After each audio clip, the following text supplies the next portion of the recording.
नाज़रीन किराम, मुमताज़ आलिम दीन शेख उल मशाइख हज़रत अक़दस मुफ्ती तक़ी उस्मानी साहब पर एक बार फिर कातिलाने हमले की कोशिश की गई, लेकिन इस बार अल्हम्दुलिल्लाह जो कातिल है, जो हमला करने वाला था, वो हमला करने से पहले ही उसको गिरफ़्तार किया जा चुका है, जो कि अभी उससे तफ्तीश की जा रही है।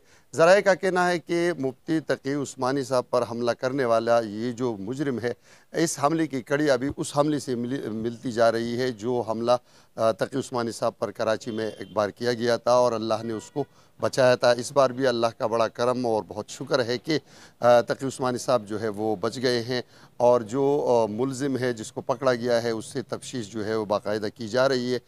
ज़राए का ये भी कहना है कि तफ्तीश के बाद सामने आएगा कि हमला किसने करवाया, क्यों करवाया और ऐसी कौन सी वजूहात है जिसके बिना पर तक़ी उस्मानी साहब पर जो है वो हमले की कोशिश की जा रही है। आपको बताता चलूँ कि तक़ी उस्मानी साहब वो जय्यद आलिम है, शेख उल मशाइख है, जो कि एक अरसे से इस्लाम की खिदमत कर रहे हैं। बाकायदा जो दारुल उलूम कराची है उसके वो मुमताज़ आलिम दीन है, जो कि मुफ्ती मोहम्मद शफ़ी मरहूम के साहिबज़ादे हैं। एक मशहूर और ये बता दूँ कि इस वक्त जो उलमाए देवबंद में अकाबिरीन में उसका शुमार होता है और यकीनन वो हमारे लिए और पूरी मुसलमानों के लिए काबिल जो है वो इज़्ज़त शख्सियत है।